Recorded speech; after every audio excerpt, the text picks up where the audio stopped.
आज कच्च्या अंड्यापासून वेगळी रेसिपी करूया, एक युनिक वेगळी. माहिती आहे का तुम्हाला? नक्की सांगा कमेंटमध्ये. मी तर आपली असा शोध लावला आहे, कारण मनस्वीला आता कच्च्या ते उकडलेल्या अंड्याचा पराठा खाऊन झाला, अंड्यापासून उकडलेला भात खाऊन झाला.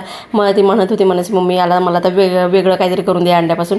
आता इथे काय झालं, मला करायचं होतं या अंड्याची भुर्जी, पण झाला पोळा. ते म्हणतात ना, करायला गेलो गणपती आणि झाला मारुती, अशा पद्धतीने. इथे काय करायचं, तुम्ही अंड फोडल्यानंतर तिखट मीठ हळद टाकून मस्तपैकी त्याची भुर्जी करून घ्यायची.